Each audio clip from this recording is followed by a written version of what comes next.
Hi, and welcome to the release MXAM 11.3, which is here.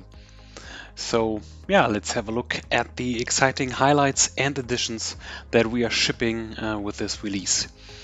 So the first highlight is the updated and improved check parameter configuration workflow, where we will have a look.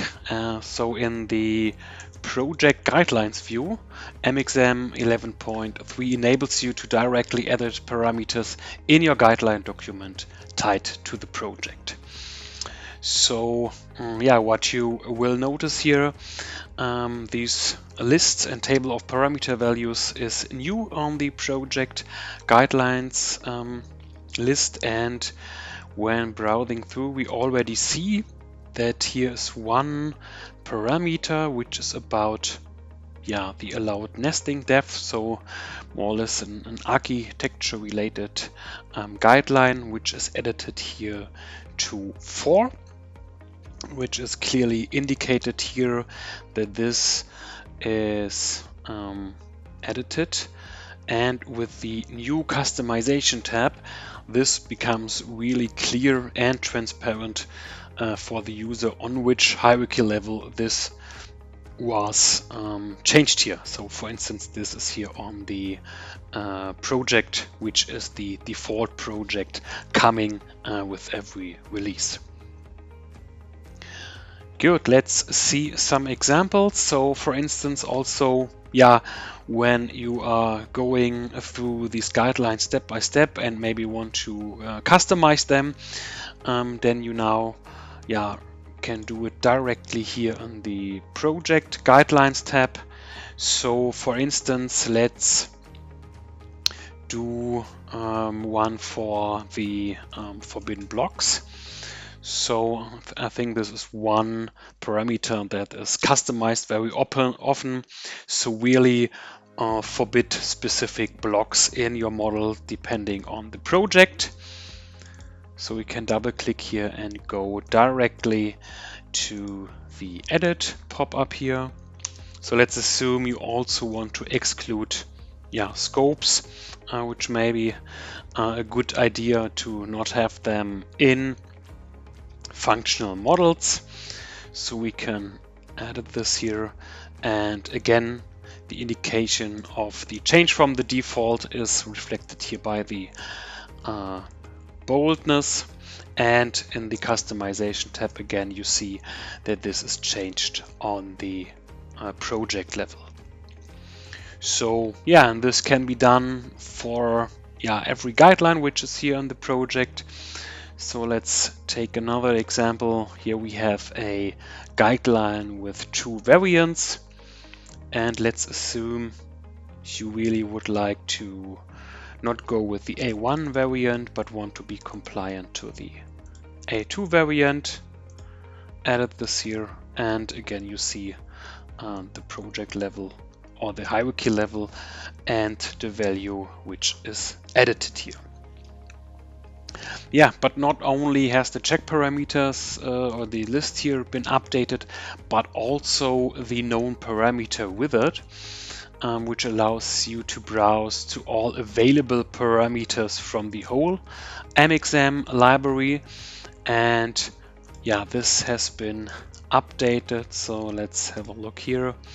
Been updated to provide the users with a complete list of the hierarchy level at which parameter can be edited or is edited, which you see here. So this is now a better list to give you a better overview if there are several changes per hierarchy level of the respective parameter. And last but not least, so these parameter changes are also reflected in the exported report. So let's see here one report where we have the custom check parameter settings, which we have here, where we see that we have the A2 value here and our edited block type scope for the blacklist as well reflected in the report. Good. So yeah, overall these improvements to the check parameter configuration workflow make parameter configurations more intuitive and transparent with this release. And as with every MXAM release, we have increased the coverage of MAB checks, which is clearly reflected in the MAB and JMAB documents integrated into the MXAM release. So we see here quite a good coverage here as well. And the best of the coverage is here in the MAB-5 document. And this release, we focused on guidelines covering the execution of defensive implementation techniques in Stateflow. And therefore we added some checks. Let's have a look at two exemplary guidelines.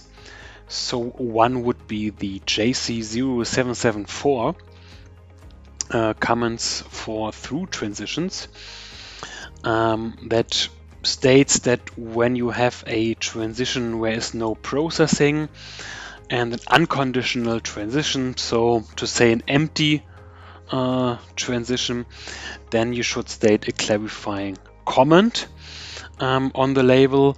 So for instance, there's also a modeling guideline that you need transition for each outcome of the conditions.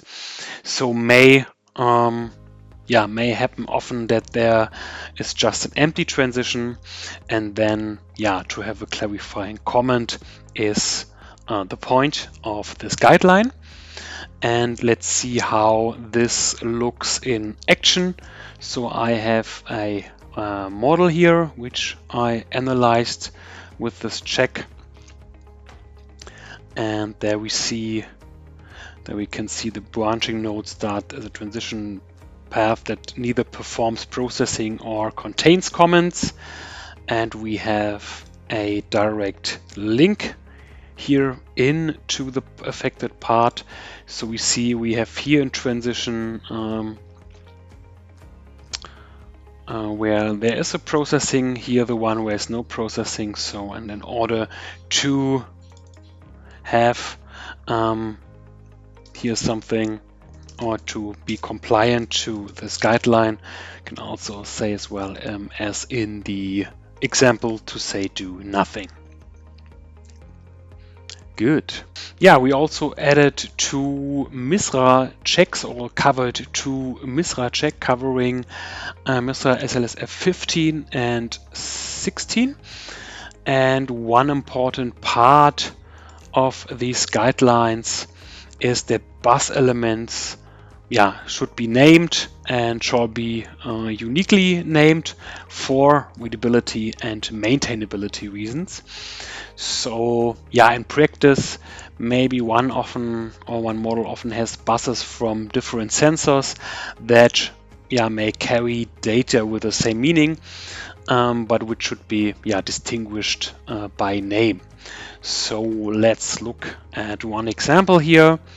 Again, we are in the same model and look at the analysis here. So there we have a finding that there's an unnamed input signal at a bus creator, and this bus creator, and at port 4 we see, so here's an unnamed signal. So here this is the traffic LED, and after the gain block the signal should be named.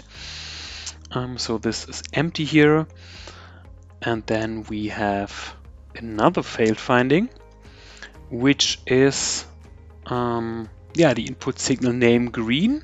We see here's one green, is not unique at port 1, so there's the green, and port 7, where we see that this seems to be also named green, which we may see here in the bus creator. We see both signals named green, so a clear violation of this guideline.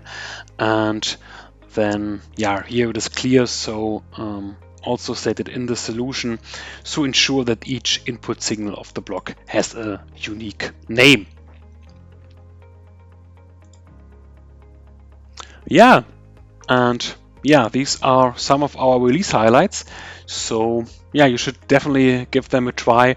And yeah, please reach out to us if you have any feedback or questions there.